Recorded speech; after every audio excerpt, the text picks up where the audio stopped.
Autumn mornings in small-town America carried a gentle chill in the air, with golden leaves falling softly beneath each step. In this quiet, close-knit community nestled in rural America, time seemed to slow down.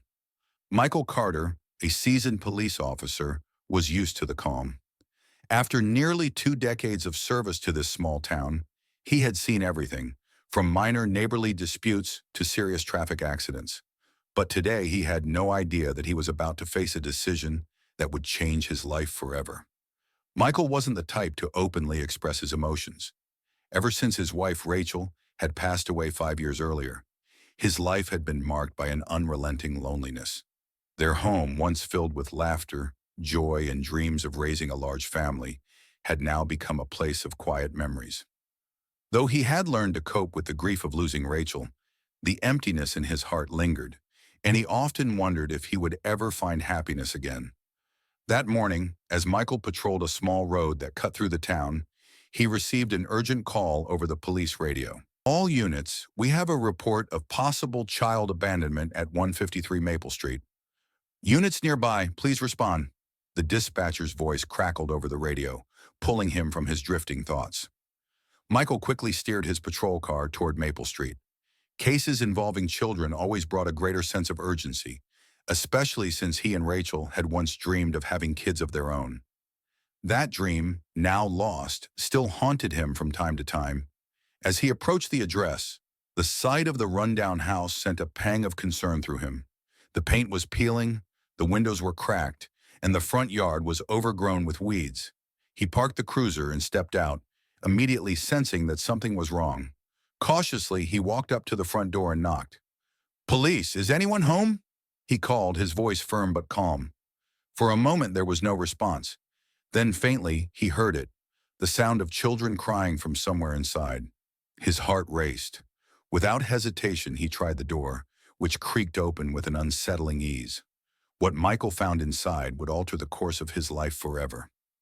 In the dimly lit living room, 5 young children, 3 girls and 2 boys, were huddled together on a tattered couch, their eyes wide with fear and uncertainty. The oldest, a girl who couldn't have been more than 12, had her arms protectively wrapped around the younger ones. The youngest, barely more than a toddler, clung to her sister, sobbing quietly. The room was bare, except for a few scattered toys and a broken lamp lying on the floor. Michael crouched down to their level, trying to make himself seem as non-threatening as possible. "It's okay," he said softly. "I'm here to help. Can you tell me what happened?" The oldest girl, her hair neatly braided despite the chaos around her, looked up at him with tear-filled eyes. "Our parents, they didn't come home," she whispered, her voice trembling. "There was an accident." Michael's heart sank as he listened to her. The reality of the situation hit him hard. These children had lost everything, and now they were about to lose each other too, as the foster care system would likely split them up.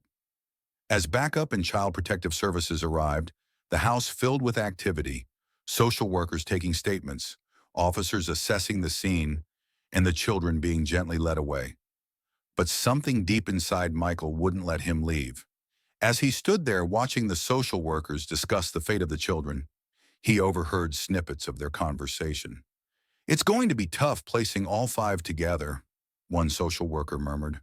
"The older ones might have a hard time finding homes," another added, her voice tinged with sadness. Michael's mind raced. He felt a connection to these kids, a pull he couldn't explain. He had no children of his own, and his home, once meant for a family, was now empty. He knew it sounded crazy, impossible even, but before he could stop himself, he spoke up. What if I took them?" The room fell silent as all eyes turned to him in shock. Even Michael himself seemed surprised by the words that had just escaped his mouth. He wasn't prepared for this. He hadn't even thought it through, and yet, deep down, he knew it was the right thing to do. The lead social worker, a kind woman named Linda, approached him cautiously. "Officer Carter, I appreciate your concern, but this is a huge responsibility. Adopting 5 children, especially as a single man, comes with enormous challenges, not to mention the cultural differences you'd face as a white man adopting black children." Michael nodded, his mind still spinning, but his resolve growing stronger. "I know," he said, his voice steady, but I can't stand the thought of them being separated. They've already lost so much. Linda studied his face for a long moment, seeing the determination in his eyes. We can discuss this further at the station, she said gently. This isn't a decision to be made lightly. As the children were prepared to be taken to a temporary foster home for the night, the oldest girl, Aaliyah, approached Michael, her expression worried. What's going to happen to us? She asked, her voice small but full of fear. Michael knelt down again, meeting her gaze. What's your name? He asked softly. Aaliyah, she replied. Well, Aaliyah, I'm going to do everything I can to keep you and your brothers and sisters together, Michael promised, his heart heavy with the weight of the commitment he had just made. Aaliyah nodded slowly, her eyes never leaving his. Thank you, she whispered. As Michael stood and watched the children being taken away, he knew that this was just the beginning of a long, difficult journey. The road ahead would be filled with challenges, emotional, logistical, and cultural, but he also knew that he couldn't turn back. In that moment, standing in the doorway of a broken home, he had made a choice that would change all of their lives forever. That night, as Michael sat alone in his quiet house, the weight of his decision settled in. The silence that had once been a constant companion now felt suffocating. He knew that taking in 5 children, children who had been through unimaginable trauma, would turn his life upside down. But for the first time in a long time, he felt a sense of purpose, a sense that, just maybe, this was what he was meant to do. As he lay in bed, staring at the ceiling, Michael's mind raced with thoughts of the future. Could he really handle this? Was he truly ready to be a father, especially to children whose lives had been so different from his own? He had no answers, only the growing realization that love, not blood, was what made a family. And he was ready to prove that. The next few days passed in a blur for Michael. Paperwork piled up, meetings with Child Protective Services, CPS, became routine, and the logistics of becoming a parent to 5 children weighed heavily on his mind. He had expected challenges, but nothing had prepared him for the sheer number of hurdles standing in his way. The social workers were thorough, and rightly so. Adopting 1 child was a massive responsibility, let alone 5. At the CPS office, Linda sat across from Michael with a stack of documents in front of her. Michael, we've gone through your background, your finances, your living situation, and your support network, she said, flipping through her notes. We need to be sure that you fully understand the magnitude of what you're taking on. I do, Michael said, his voice steady despite the uncertainty swirling in his mind. I know it's not going to be easy, but I'm committed. I don't want them to be separated. Linda gave him a long, appraising look. You're aware of the challenges, especially with the cultural differences between you and the children. This isn't just about providing a roof over their heads. You'll need to be prepared to understand and support their identity, their heritage. These kids are grieving. They've lost everything. Michael nodded. I understand. I know I can't replace their parents, but I want to give them a chance to stay together and heal. Linda's expression softened. I believe you mean that, and it's rare to find someone willing to take on such a responsibility. We'll move forward with the process, but I want you to know that the road ahead will be long and tough. A few weeks later, Michael stood on the porch of his home, waiting for the CPS van to arrive. His heart pounded in his chest. This house had been a place of quiet solitude for so long, and now it would be filled with the laughter and tears of 5 children.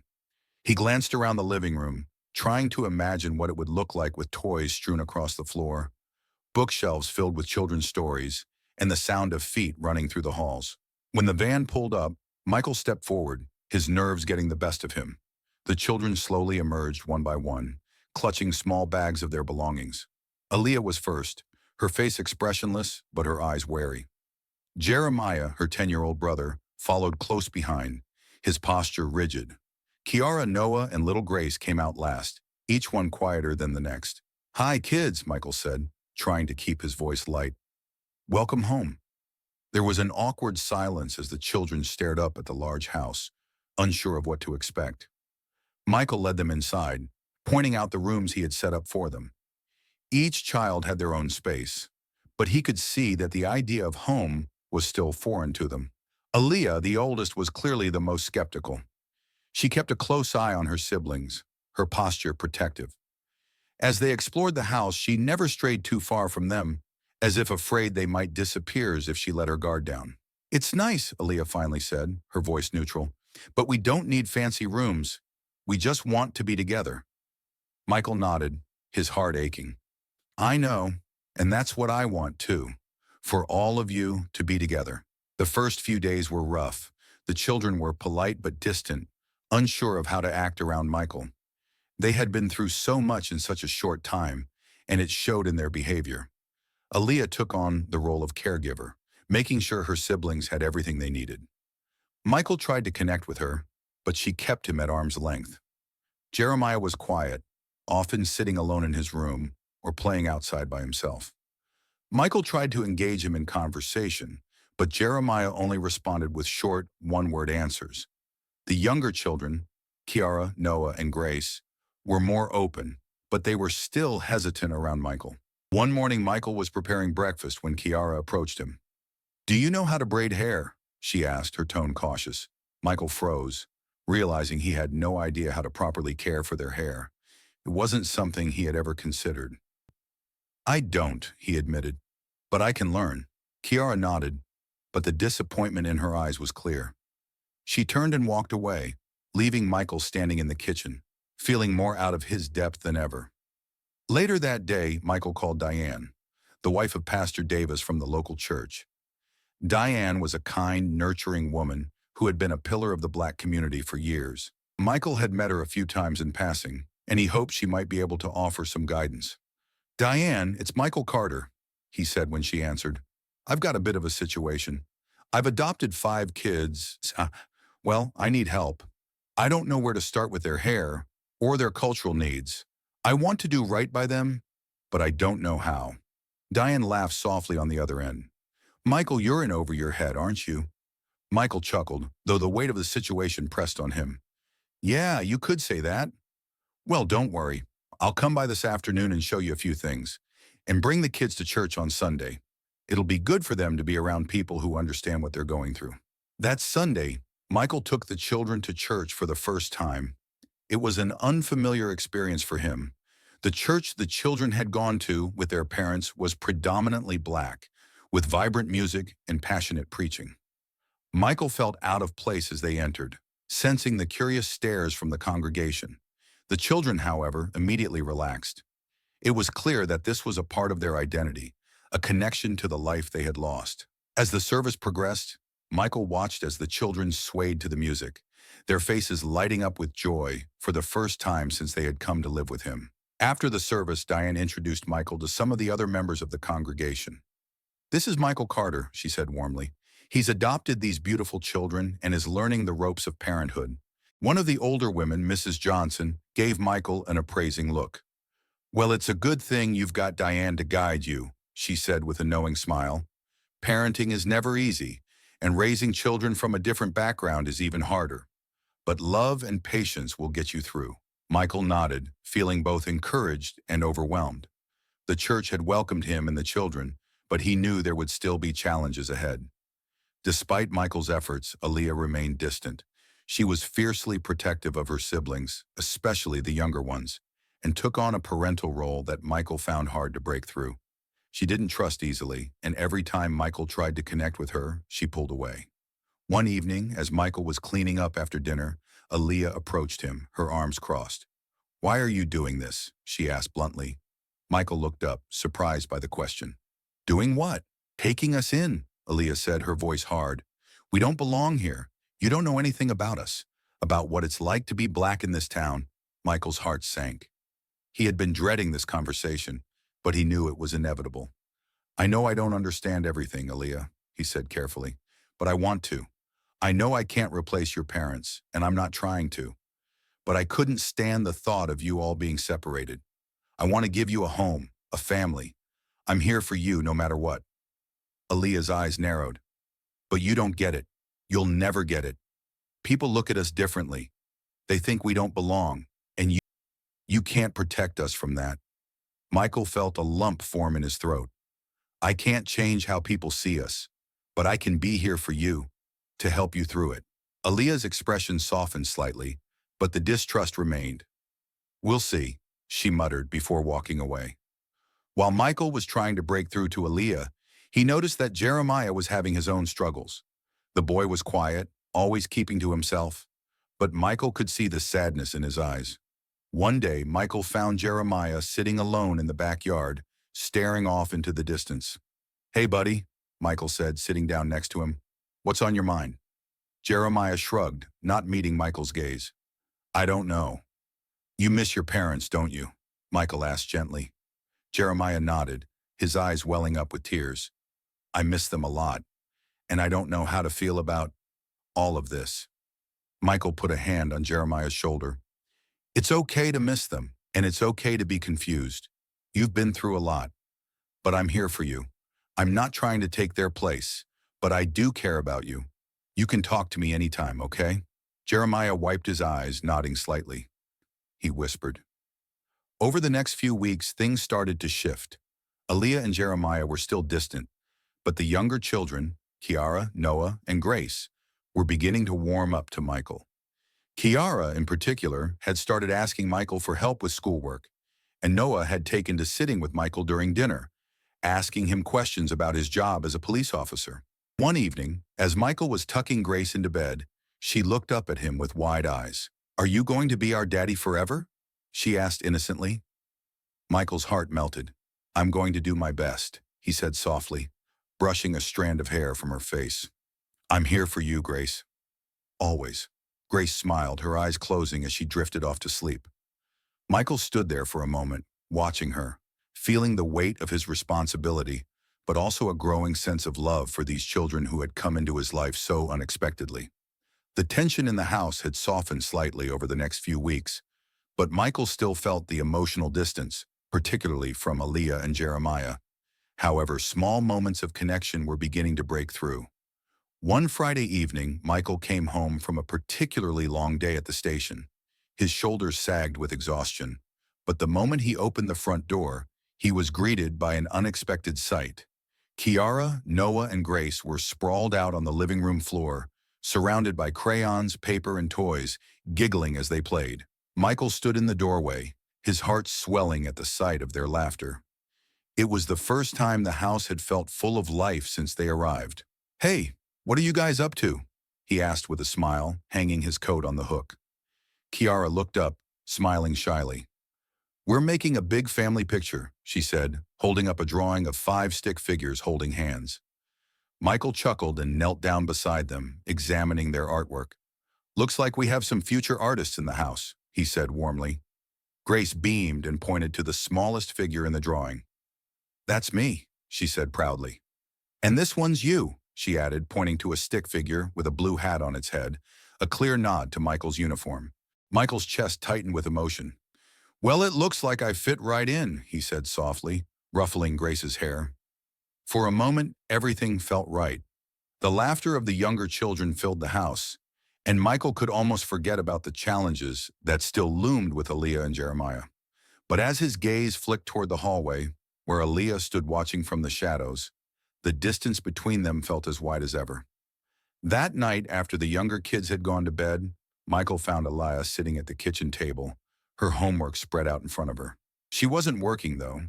Her head rested on her arms, her shoulders hunched into feet. Michael approached cautiously. "Hey, Aaliyah, everything okay?" he asked, taking a seat across from her. Aaliyah didn't look up. "It's fine," she muttered. Michael studied her for a moment. "You sure? You don't seem fine." Silence hung in the air before Aaliyah finally lifted her head, her eyes tired and red. "I can't do this math," she admitted, her voice tight with frustration. "I hate it." Michael offered her a gentle smile. "You want me to help?" Aaliyah hesitated, her guard visibly rising again. But after a long pause, she sighed and pushed the math book toward him. "Fine, but just this once." For the next half hour, Michael patiently walked Aaliyah through the problems, explaining each step and encouraging her when she felt stuck. As they worked together, Michael could see her frustration slowly ease, her walls lowering, if only slightly. When they finished, Aaliyah leaned back in her chair, eyeing him warily. "Thanks," she said quietly. "You're welcome," Michael replied, feeling a small sense of victory. As she stood up to leave, Aaliyah paused at the doorway. "I'm not used to asking for help," she admitted, her voice barely above a whisper. Michael nodded, his heart aching for her. "You don't have to do everything on your own, Aaliyah. I'm here, whenever you need me." She didn't respond, but the flicker of vulnerability in her eyes gave Michael hope that maybe, just maybe, they were beginning to move forward. Despite the small moments of progress, life in the town wasn't without its challenges. The fact that Michael, a white man, had adopted 5 black children hadn't gone unnoticed by the townspeople. Whispers followed them wherever they went, at the grocery store, at school, even at church. One afternoon, Michael was picking up Jeremiah from school when he noticed something off. Jeremiah stood alone on the edge of the playground, his head down, his shoulders hunched. A group of boys stood nearby, snickering and pointing in his direction. Michael's heart sank. He knew that look. He'd seen it before in his years as a cop. Bullying, plain and simple. When Jeremiah got into the car, Michael didn't address it immediately. He didn't want to push. But as they drove home, the silence in the car grew heavier until Michael couldn't take it anymore. "Jeremiah, is something going on at school?"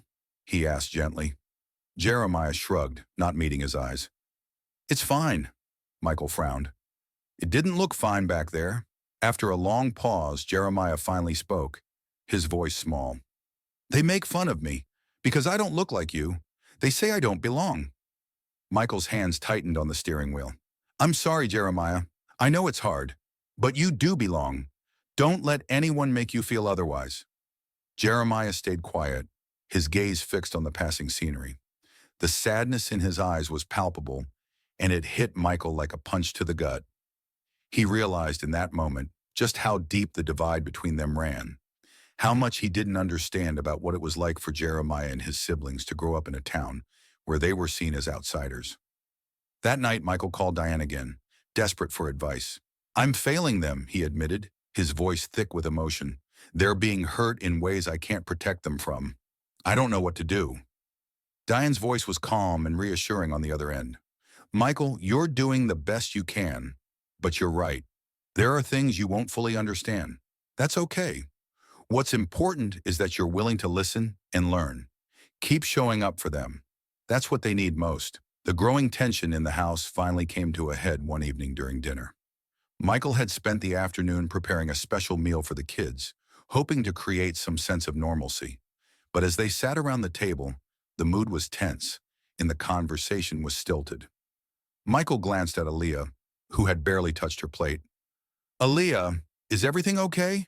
he asked, trying to keep his voice calm. Aaliyah looked up, her eyes flashing with anger. "No, everything is not okay," she snapped. "You think this dinner is going to make everything better? You don't get it. You'll never get it." The room went silent. Michael's stomach twisted. "What do you mean?" he asked carefully. Aaliyah slammed her fork down on the table, her voice rising. "You don't know what it's like for us. People stare at us everywhere we go. They whisper. They judge us. And you're not even our real dad. How can you protect us from something you don't understand?" Michael felt the weight of her words hit him like a freight train. He opened his mouth to respond, but nothing came out. She was right. He didn't understand. Not fully. "I'm trying, Aaliyah," he said softly. "I'm doing everything I can to make this work." Aaliyah's eyes filled with tears, her voice breaking. "I don't need you to try. I need you to understand." She stood up abruptly and stormed out of the room, leaving the rest of them sitting in stunned silence. After Aaliyah's outburst, Michael realized he couldn't do this alone. He needed real help from people who had lived the experiences his children were going through. The next day, Michael reached out to Pastor Davis and Diane, asking if they could arrange a meeting with some of the black community leaders in town.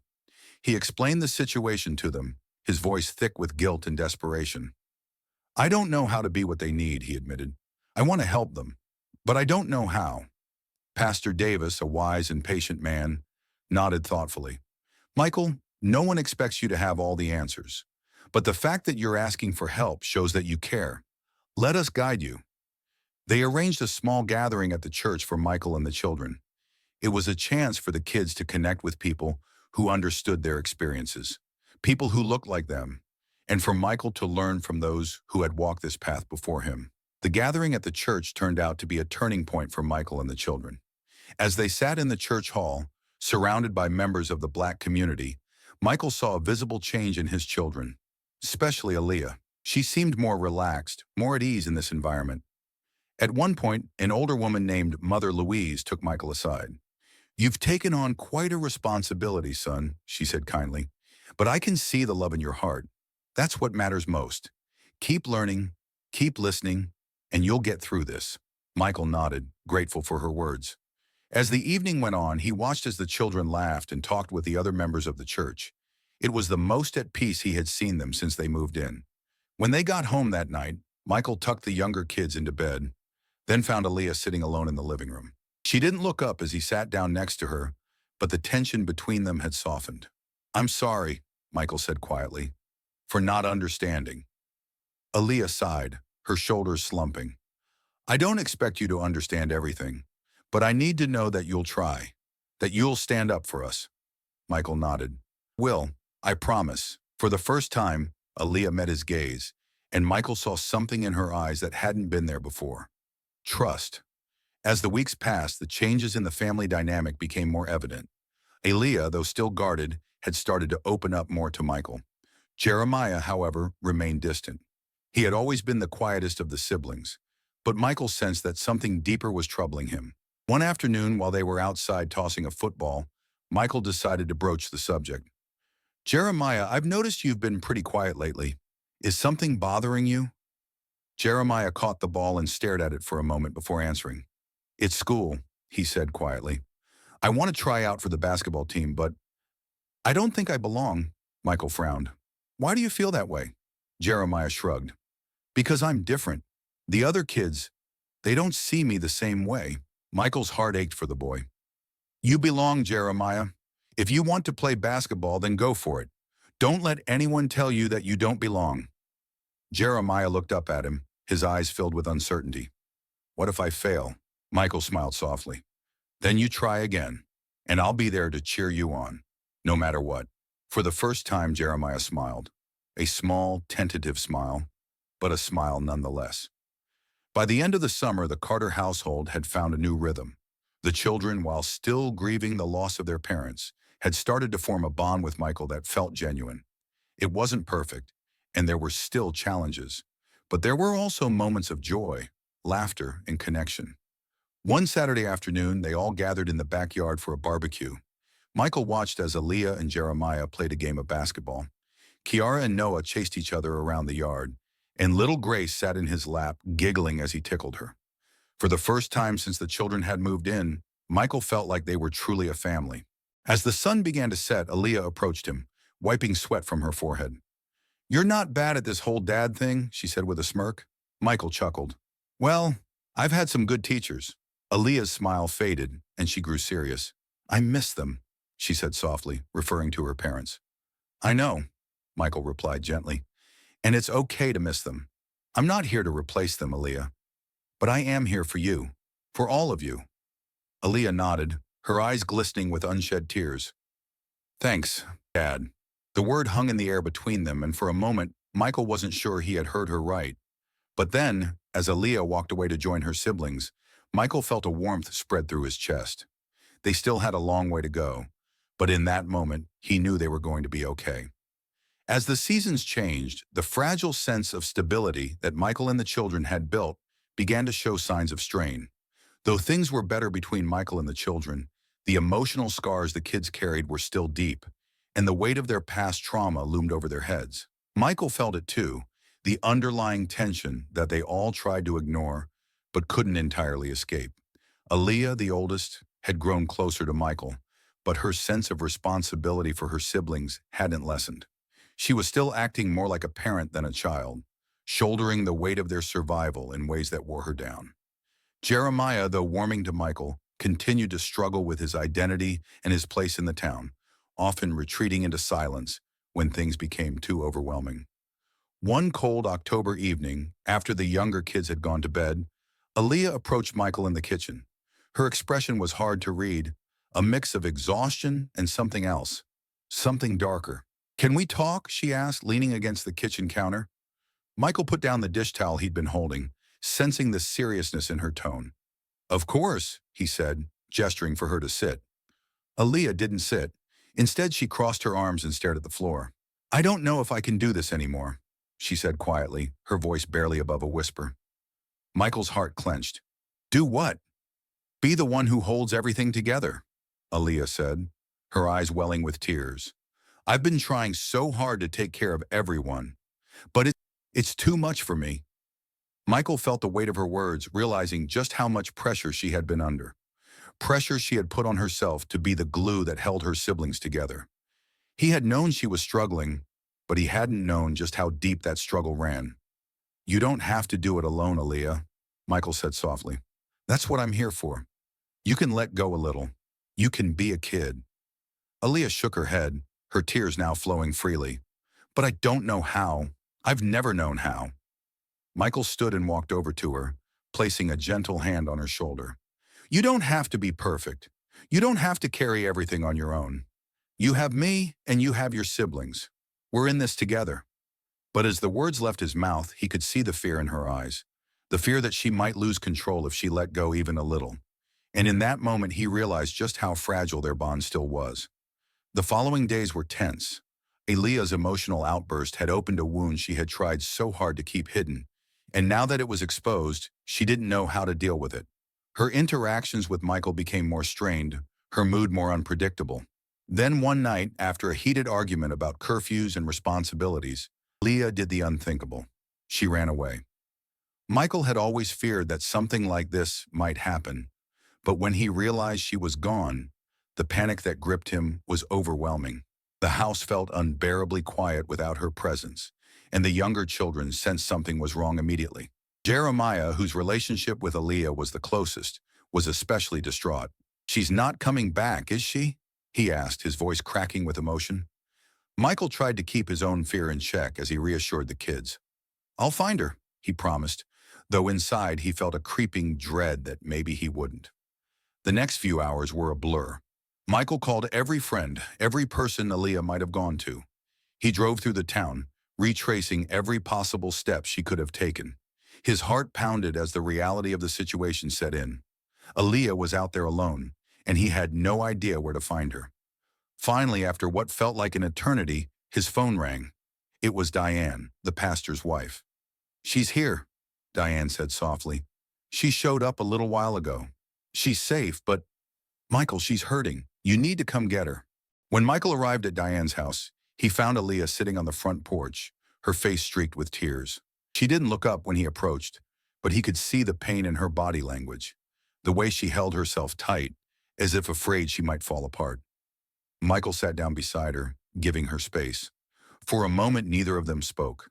The only sound was the distant hum of crickets in the cool night air.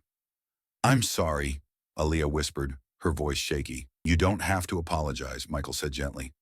"I just want to know what's going on. Why did you run?" Aaliyah wiped at her tears, but they kept coming. "I don't know how to do this," she said, her voice breaking. "I don't know how to let you in. Every time I try, I feel like I'm going to lose control. And if I lose control, everything will fall apart." Michael felt a sharp ache in his chest. "Aaliyah, you don't have to be in control all the time. It's okay to feel lost. It's okay to be scared." She finally looked at him, her eyes filled with raw vulnerability. "I'm afraid if I let you in, you'll leave. Everyone I've ever loved has left." The weight of her words hit Michael like a blow. He hadn't realized just how deep her abandonment issues ran, how much she had been carrying alone. "I'm not going anywhere," Michael said, his voice firm but soft. "I'm here, and I'm not going to leave you or your siblings. You don't have to trust me all at once, but I need you to believe that I'm not going to disappear." Aaliyah's shoulders shook with sobs as she finally let herself break down in front of him. Michael wrapped his arms around her, holding her close as she cried.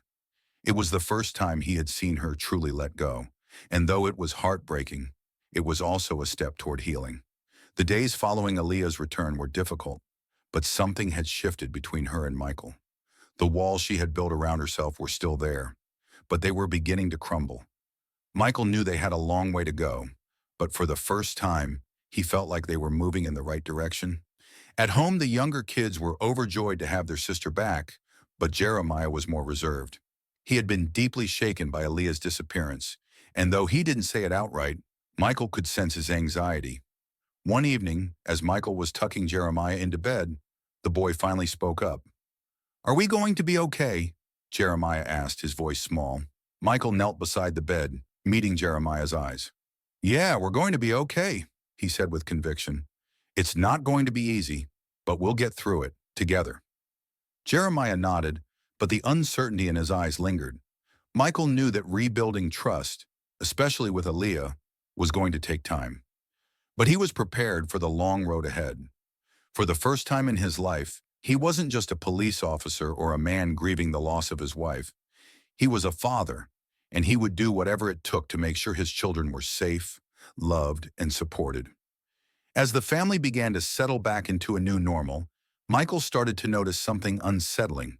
He was feeling more tired than usual, often waking up with a persistent cough and a dull ache in his chest. At first, he chalked it up to stress.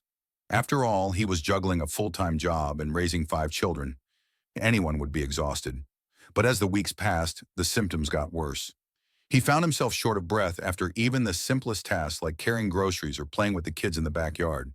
And the cough, it wasn't going away. If anything, it was getting worse. Michael didn't want to worry the kids, so he kept it to himself. He figured it was just a bad cold, or maybe the stress of everything finally catching up to him. But deep down, a part of him feared it was something more. One evening, after tucking the kids into bed, Michael sat down on the couch, feeling the weight of the day settle into his bones. He closed his eyes for a moment, just to rest. But when he tried to stand up, a wave of dizziness washed over him, and he collapsed. Michael woke up in a hospital bed, the sterile smell of antiseptic filling his nose.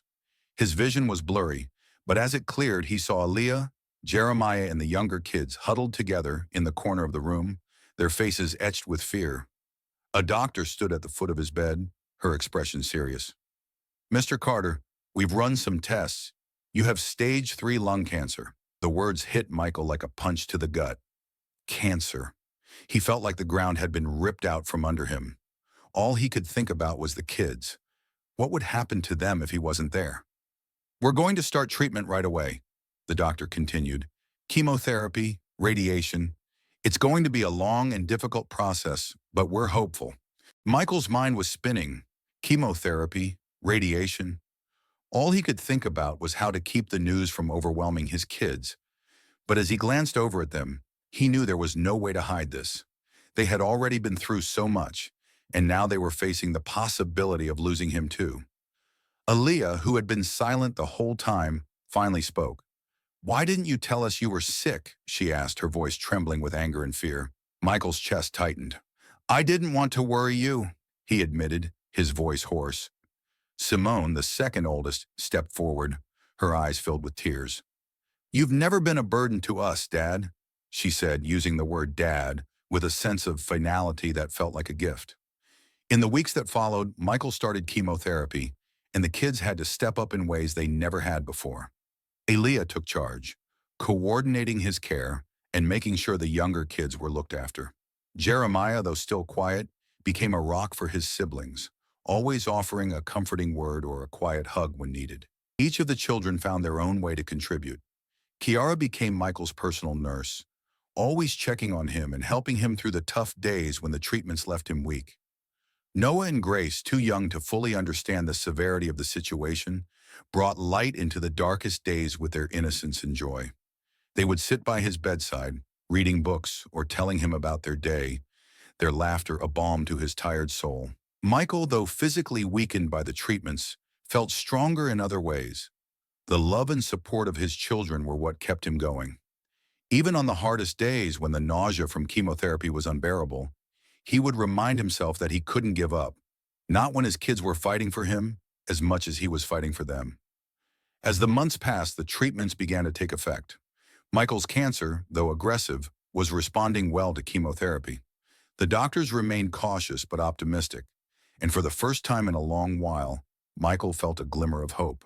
One evening, as he sat on the porch with Aaliyah, watching the sunset, she turned to him, her face serious but calm. "You scared us," she said softly. Michael nodded, his chest tight with emotion. I'm sorry, he whispered. I never wanted to put you through this. Aaliyah shook her head. It's not your fault, but you don't have to protect us from everything. We're a family, Dad. We take care of each other. Hearing Aaliyah call him Dad again sent a wave of warmth through Michael. He smiled, feeling a deep sense of gratitude for the family he had found in these 5 remarkable kids. With Michael's cancer in remission, a fragile sense of normalcy began to return to the Carter household. But the emotional weight of everything they had been through still lingered, especially for Aaliyah and Jeremiah, who had both carried more than their fair share of responsibility during Michael's illness. Michael, though physically weaker than before, was determined to reclaim his role as their father, not just as a patient needing care. He spent more time with the younger children, taking Grace and Noah to the park and helping Kiara with her school projects. He started cooking more, even if it meant making simple meals due to his limited energy.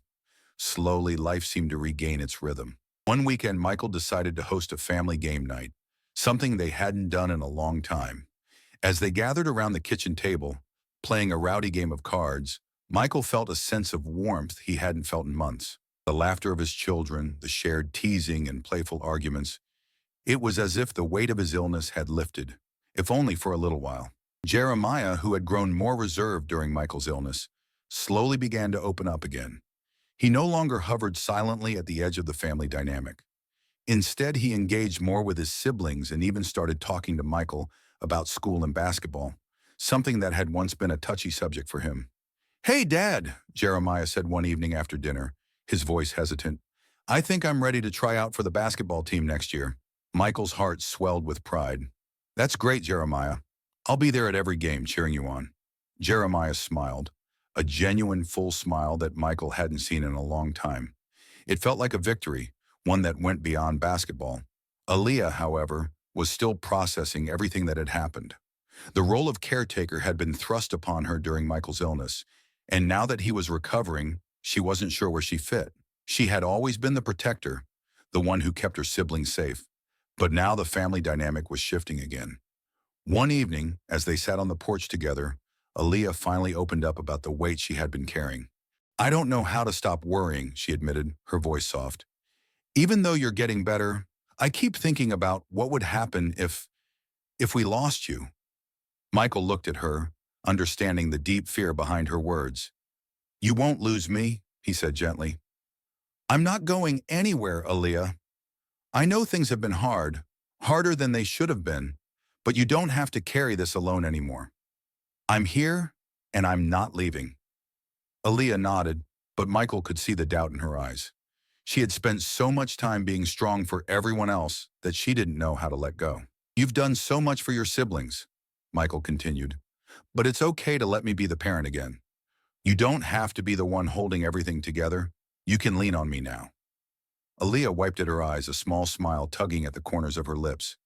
It's hard to let go, but I'll try. Michael smiled, feeling a deep sense of pride in the young woman Aaliyah was becoming.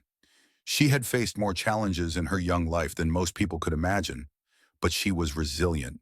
And now, for the first time, she was allowing herself to be vulnerable, to share the burden she had been carrying alone for so long. Jeremiah's decision to try out for the basketball team had been a turning point for him. For so long, he had felt out of place, different from the other kids at school, unsure of where he fit in.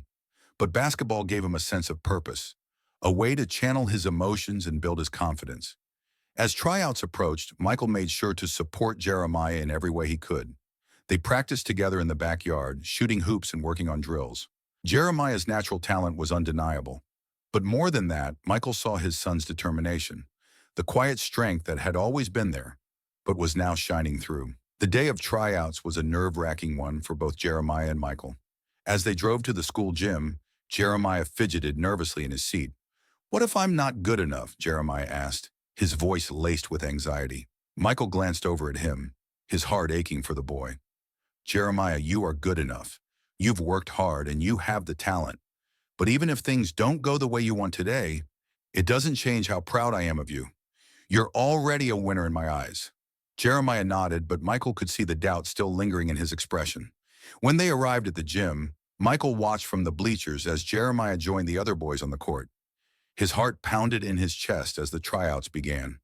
He wanted so badly for Jeremiah to succeed, but more than that, he wanted his son to know that his worth wasn't tied to whether or not he made the team. As the drills continued, Michael saw Jeremiah's confidence grow. He moved with ease on the court, sinking baskets and hustling for every play. And when the final whistle blew, Jeremiah was beaming. Later that evening, when the coach posted the roster for the team, Michael was standing beside Jeremiah when he saw his name on the list. "I made it," Jeremiah whispered, his eyes wide with disbelief. "You made it," Michael confirmed, pulling him into a tight hug. "I'm so proud of you, Jeremiah." For the first time in a long time, Michael saw Jeremiah standing tall, his confidence finally breaking through the walls he had built around himself. Kiara, who had always been the caretaker for her younger siblings, was finally starting to relax. With Michael's health improving, she no longer felt the need to take on adult responsibilities. Instead, she had the freedom to focus on being a kid again, something she hadn't allowed herself to do in a long time. One Saturday afternoon, Michael took the whole family to a local carnival. The air was filled with the smell of cotton candy and popcorn, and the sound of children's laughter echoed around them. Kiara, Noah, and Grace ran from ride to ride, their faces lit up with joy. For a few hours, they could forget about all the heaviness that had weighed on their family for so long. Michael watched them, his heart full of gratitude for these simple moments of happiness. At one point, as they were standing in line for a carousel ride, Kiara tugged on Michael's sleeve. "Dad," she said, her voice soft but certain. Michael turned to her, surprised. "Kiara?" She smiled up at him, her eyes shining. "I just wanted to say thank you for everything." Michael felt a lump form in his throat. "You don't have to thank me, sweetheart. It's my job to take care of you." Kiara's smile widened. "I know, but it's still nice to say it." As they rode the carousel, with Grace giggling in Michael's lap and Noah sitting proudly on one of the painted horses, Michael felt a deep sense of peace. It hadn't been an easy road, and there were still challenges ahead, but they had come so far as a family. As Michael's health continued to improve, word spread through the town about everything the Carter family had been through. What had once been a source of gossip, the fact that Michael, a white man, had adopted 5 black children, was now a point of admiration for many in the community. One evening, Pastor Davis and Diane stopped by the house to check on Michael. They had been a constant source of support throughout his illness, and Michael knew he couldn't have gotten through it without them. "Michael," Pastor Davis said as they sat together on the porch, "the church wants to hold a fundraiser in your honor. We want to raise money for your medical expenses, but more than that, we want to support your family." Michael was taken aback. "I don't know what to say," he said, feeling overwhelmed by their generosity.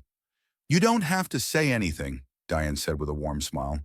"Just know that you've touched this community more than you realize, and now it's our turn to give back." The fundraiser was held a few weeks later at the church, and the outpouring of love and support was beyond anything Michael could have imagined. People from all over the town came together to help the Carter family, donating money, food, and their time. It was a humbling experience, one that reminded Michael of the power of community and the importance of family, whether by blood or by choice. Months passed, and as spring turned to summer, the Carter family found themselves in a place of peace and stability they hadn't known in years. Michael's cancer was officially in remission, and his strength was returning. The children were thriving. Jeremiah on the basketball team, Aaliyah excelling in school, Kiara embracing her childhood again, and Noah and Grace growing up surrounded by love. One evening, as they all sat together in the backyard, roasting marshmallows around a small fire pit, Michael looked around at his children, his family, the laughter, the teasing, the shared stories of the day. It all felt like home. "Dad?" Grace piped up, her face sticky with marshmallow. "Sweetheart?" Grace grinned, her small teeth showing through the gooey mess. "I think this is the best family in the world." Michael chuckled, his heart full. "I think you're right." As the fire crackled and the stars began to appear in the night sky, Michael realized just how far they had all come. The journey hadn't been easy. There had been pain, loss, and fear. But through it all, they had found each other. And in finding each other, they had found strength, love, and a bond that nothing could break. This was his family. And in that moment, as they sat together, Michael knew that they would always be there for each other, no matter what the future held. As time passed, the family continued to grow, not just in their relationships with each other, but in their connection to the community. The Carter household became a symbol of resilience and unconditional love, a place where people from all walks of life could find understanding, support, and acceptance. Michael's story, once filled with loss and uncertainty, had become a testament to the power of love and the importance of family, however unconventional that family might be. And as he looked toward the future, he knew that no matter what challenges lay ahead, they would face them together. Because family wasn't just about where you came from. It was about who you chose to walk through life with.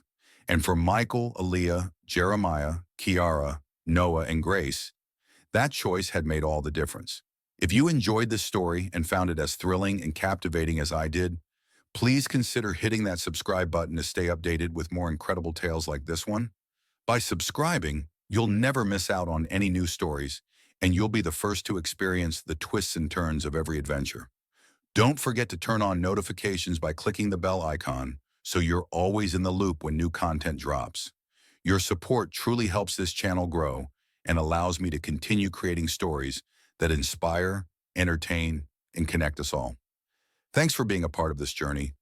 Join our community and let's continue exploring together.